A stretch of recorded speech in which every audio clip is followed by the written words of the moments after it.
Broadway Beat. Broadway Beat. Broadway Beat. Broadway. Listen to the Broadway Beat. Broadway makes you want to move your feet.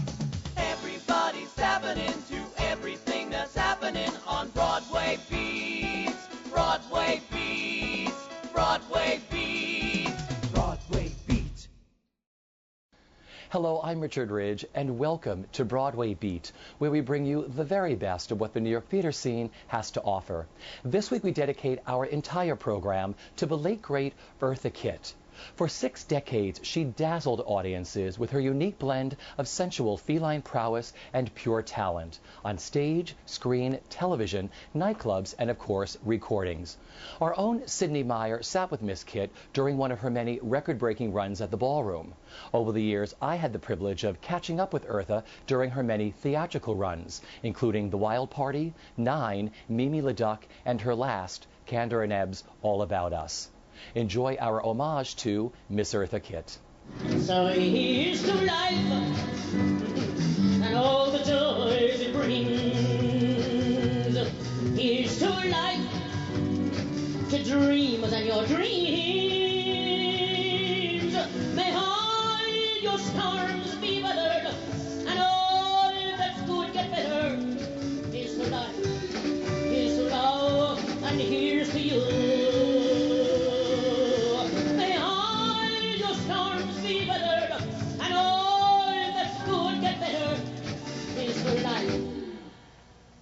Here's to love,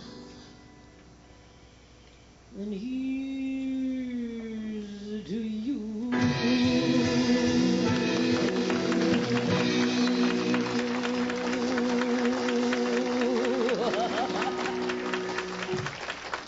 There is a poignant irony that our guest, who began life in abject poverty in the Deep South, a victim of child abuse, homelessness, and racial discrimination, should grow to see her name become synonymous with a life of luxury, glamour, excitement, and sensual ease.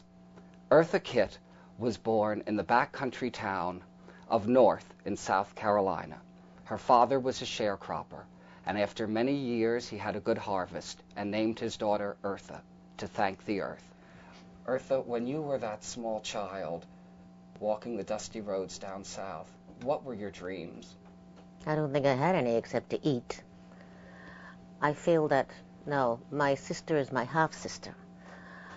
We were given away because the man whom she wanted to marry didn't want me because he said, I don't want that yellow gal in my house. He would have taken my sister, being a half-sister. My sister's much darker than I am, and therefore she was accepted by the blacks. But since I was not considered black enough to be black or white enough to be white, that's why my mother gave me away. And that in that household with the teenage children is where I was used, abused, accused, and all of that. One of your brightest achievements is being a mother yourself. You have a stunning daughter who's worked as a fashion model and is now married. Yes. Do you often think about your own mother? Yes, I do, because my mother didn't give me away of her own accord. And I don't think she had a choice. She was a very, very young mother herself, and with 2 children. I don't think that she felt she could be completely responsible. And particularly when she wanted to marry, and he didn't want me, then she gave me away. You can forgive these things, but you cannot forget them, because that form, that kind of rejection by your mother, even though it may not have been her fault, because I woke up in the middle of the night and heard my mother through the cracks of this cabin that we were finally accepted as, owned by a black lady. And therefore, when I realized he was black, I didn't have to run and hide anymore, you know. But I heard my mother crying, and she was on her knees in front of this man, begging him to take her children, well, take Eartha May. And he was saying, no, I don't want that yellow gal in my house. So that's why we were given away. So I heard my mother also said that, well, if I have to give Eartha May away, I will give them both away, because at least they'll have company for each other. But with this family, they hugged and kissed and held my sister, and they never did hold me. So I found my friends through the cats and the dogs and the birds and the chickens. And I was always hiding under the house, and I found a way to survive by following the animals in the forest. So whatever the animals ate, I knew it was all right for me to eat. And when my aunt, my mother's sister, sent for me up here, I thought, oh, maybe life will be better. It must have been somewhere in my mind that I wouldn't be abused anymore. But she had no children of her own. And she too was a child abuser. So that's why I kept running away from her and finding any means of a job in order to survive. I didn't want to be a burden on anybody. So when the opportunity came for me to have the opportunity to join the Catherine Dunham Company, it was all through a dare. One of my girlfriends dared me to take this audition. So I followed the teacher, laughing my head off and doing the imitations of what he was doing. And I won a full scholarship. So it must have been fate that took me into that situation for me to find a unit that I felt I would have some kind of protection. Get me going with your caresses, make me tingle with delight as night progresses. Let me know I mean the world to you, so stare at me, oh baby, I feel her. I got a penthouse lined in satin, overlooking Central Park and all of Manhattan, where you can hang your hat most any matinee. Depends what you do, depends what you say, but you could boy, you could boy. So when you sell me your line, make it good boy. You could be the apple of my eye. So sell me, sell me, sell me, and maybe this baby will buy. There's a darling story of when you first arrived in New York and your encounter with a radio. Oh, yes.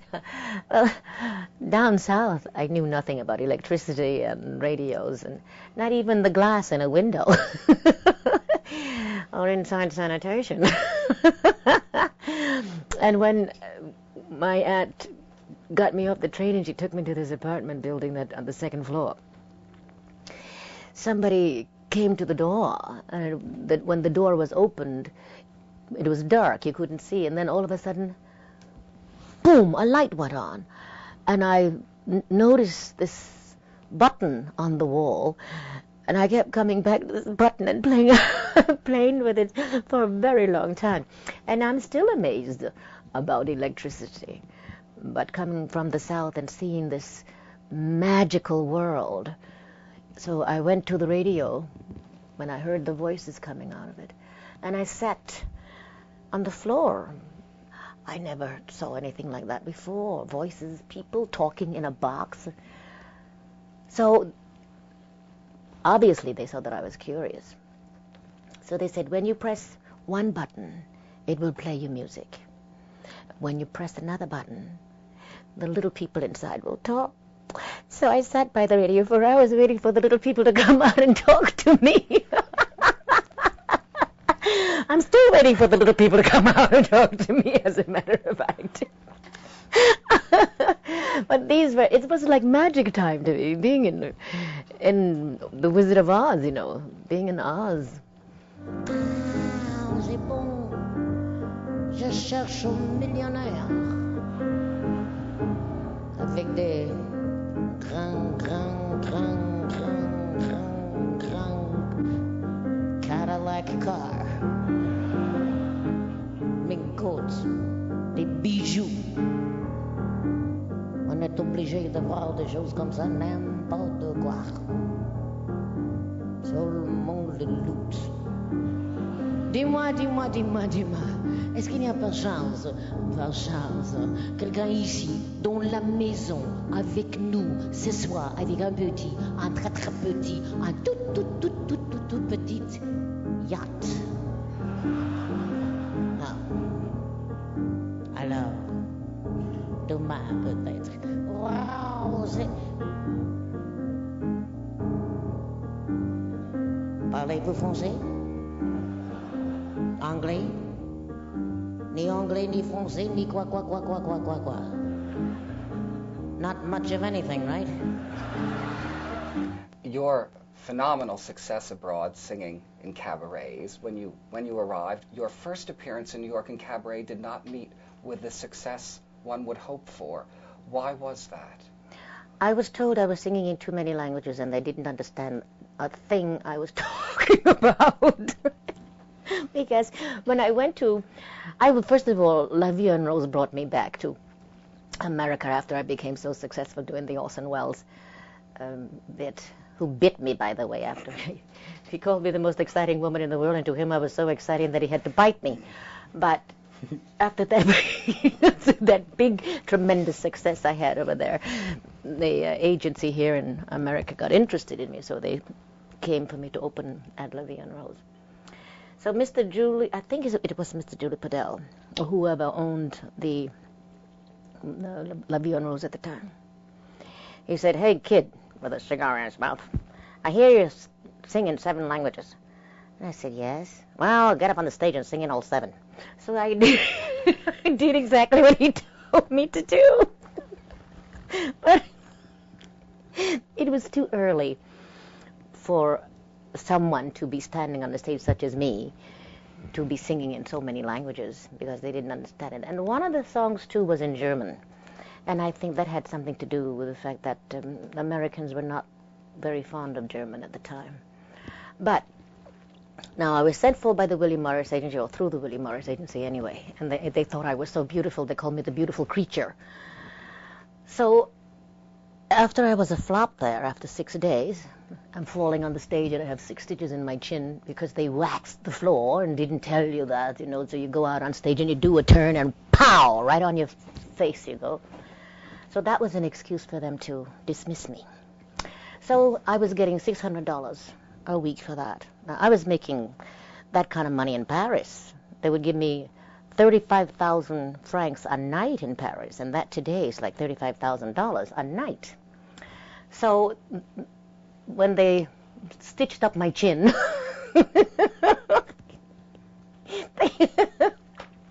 they figured, well, I think this gives us a very good reason for us to dismiss her, cancel her contract. So there I was with a slight concussion and walking around the streets of New York, wondering what am I going to do with myself. I didn't have enough money to get back to Paris because the $600 that they paid me, well, it went to the William Morris Agency, and then it went over here, and it went over there. I wound up with not one sou in my pocket. So I called up. Now, every day before I opened, the advertisement, this went on for 10 days, it said, "Learn how to say Eartha Kitt." And the closer I got to the opening, the name got larger and the rest of the print became smaller. So everybody was walking around New York saying, "What's an Eartha Kitt? Is this a garden tool or what is it, So now I was walking around the street not knowing what to do with myself. So I called up the William Morris Agency to have them lend me $25. Say, "What you say your name is, kid?" "Eartha Kitt." "Never heard of you." And 5 days before, or 6 weeks before that, I was the hottest thing in New York. And all of a sudden, they never heard of me. So I was walking down the street one day in Broadway, after I had left the William Morris Agency, and I was going to go up to the, that was when there was 1700 Broadway. I was going to go up to the office and find a face that I thought would be a friend, to at least give me a piece of bread or something like that. No, I didn't have enough nerve to go up. So I was obviously with shame, and I was walking with my dirty dungarees, and I don't know what the devil I looked like. And I felt someone walking in back of me, but you can feel a contact if somebody's following you. And I didn't want anybody to see me. Oh, God, please don't let them recognize me. And I stopped to look in a window to see if that person would pass or not. And he happened to come up to me. And at my back, he said, "Your name is Eartha Kitt, isn't it?" I wanted to die. So, you put on this belligerent attitude. You keep walking. And he kept walking by me, and he said, "I want you to know that I was there." Because the audience opening night at Leviandro's, it was a star-studded audience. So he said, I want you to know that I was there opening night. And he said, "Don't be discouraged. You are a fantastic artist." And as he was departing, he said, "Oh, by the way, my name is Jose Ferrer." Look at these beautiful legs. These legs were built to drive men mad. Would you like to dance? Would you like to dance? But first, are you moving up now? Are you taking talent? Talent, I do. I'm headline with the best. I can still pack them in. Are you moving off town? I know because I've already been.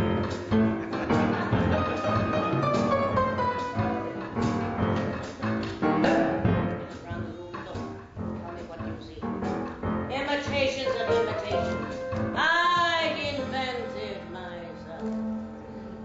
I'm a creature who sacrificed love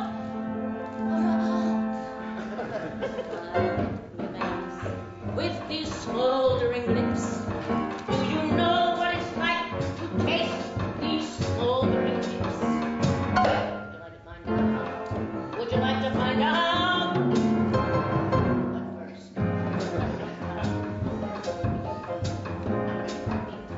that's what I need. I need to return to the place where I used to belong. Well, what a wonderful morning, getting a nice little insight into the wild party. Ah! Gee, I'm glad you think so. And I really think it was very exciting for us, too. But all of us kids, we were a nervous wreck because we were expecting you all to come in this afternoon. Sure. And we walk into the building, and here you are, ready to go. So what was it like shocking for you to finally throw this up in front of a live audience, a little bit of a show? Scared to death. That's what I was all about, and that's what I am always all about. And I think that anything that is taken for granted really should not be taken for granted. But at the same time, I do feel that being so shockingly thrown into a shocking position puts the mind in focus, and that's what you have to do. Beautifully put. Thank you very much. Tell me about the character of Dolores and the journey that she takes in the wild party, please. Dolores, well, I guess George Wolfe hired me for this character because he said only Eartha can do this character. Because she's in some ways something like Eartha Kitt is. She's, well, as people say, sharp-witted, fast-tongued. But Eartha Kitt is always, I hope, with discretion, Yes. whereby Dolores may not be. Because she may say anything, like she's advising Queenie. I, as Eartha Kitt, would never advise anybody unless they asked me to, and then I'll give you my opinion. But in this case, she's advising Queenie that if you keep behaving this way, in this very derogatory manner, you're going to be destroyed. Because she says to Queenie, this is Dolores, you remind me of so many dancers that I've danced with who had tremendous... They all said they were going to take their wings and fly, but instead they opened their legs and vanished. You're looking at a woman who invented the walk. You know the walk? I invented that. You're looking at a female who have driven men to homicide. How much do you ask? Look at these beautiful legs. These legs were built to drive men mad. Would you like to dance?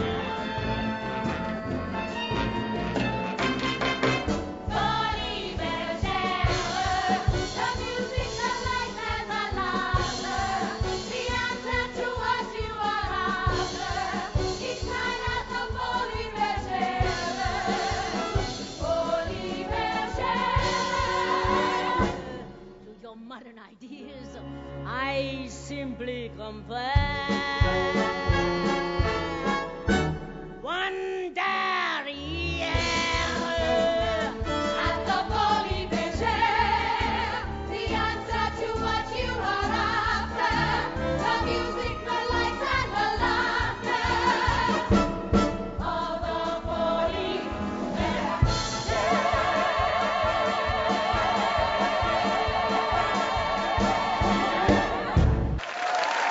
Sing, baby. Santa baby, slip the sable under the tree for me. Well, I like this. Been an awful good girl, Santa baby, and hurry down the chimney tonight. Sorry. Santa baby, an out of space convertible to light blue. Oh, I like I'll wait up for you, dear Santa baby, and hurry down the chimney tonight. Now listen quickly. All right. Think of all the fun I've missed. Oh, great. Think of all the fellas that I haven't kissed. Screw that. Next year I could be oh so good if you'll check off my Christmas list. Oh. Santa honey, I want a yacht, and really that's not a lot. Hello. Be an angel all year, Santa honey, and hurry down the chimney tonight. I can see the future. I can see the future. I can tell how the time will be cast. Yes, I can see the future, clear as sunshine dawning. But I cannot see the past. No one can see the past. I see your tomorrow, see it filled with pleasure, or I see it filled with pain. As for other matters, I can tell the weather, and believe me, brother, there's gonna be rain, rain, rain, rain, rain, rain, rain, rain, rain.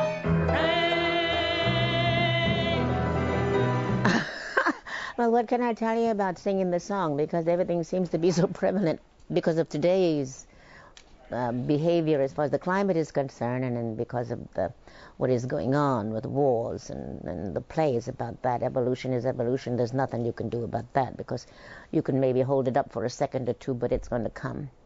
And particularly since man is so greedy about confiscating land from nature and not leaving leeway for the water and the nature to do her thing. And this song just about says that. No matter what you do, it's going to rain, rain, rain, rain, rain, and you're going to die, brother, no matter what you do. And you can, as the song says too, and as the play says, you can try to save, but after all is said and done, nature is going to do her thing, evolution is going to do her thing, and so you have to do the best to save yourselves at the moment when it comes, to prepare for it. But I think man is not preparing for it as he should be preparing for it. Because, as I said, he's confiscating too much land. He's not leaving enough waterways and enough land for the nature to do what she's entitled to do and what she's going to do anyway. Too many houses in the way, much cement. The land can't breathe. So she's going to take what she deserves back, what she feels man has cheated her out of. That's nature I'm talking about. I see rain. There's a deluge coming. Something terrible will come from the sky. Do you know, dear brethren, what a deluge is? Well, to tell the truth, neither do I. But there's a dark cloud gathering, a high wind blowing, shattering your window pane. There is no doubt in my mind. You're gonna look up and find death by pouring rain.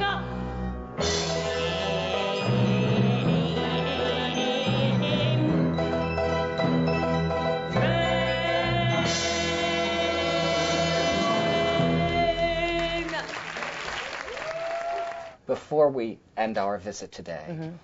would you share with us the best piece of advice you were ever given?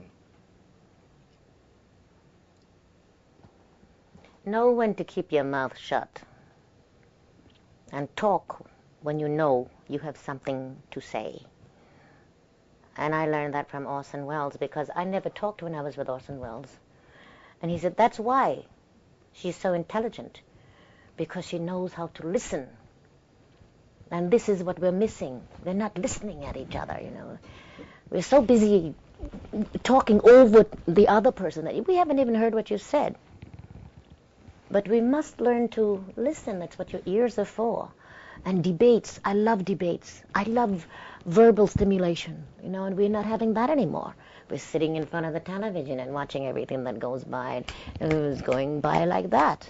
And half the time you haven't even heard what they are telling you on television. They can see the cartoons go flashing by like that. But what is it that is really being said? And have you heard what they're saying? I listen to the talk radio. I think it's one of the most stimulating things in the world, because people just give their first names, and they have no faces that you can see. So they are the ones who are talking. So I would advise people to listen more to the talk radio. WOR and WABC are absolutely marvelous. The mirror tells the truth. My time is marching. Time is marching on. The saddest reflection is what I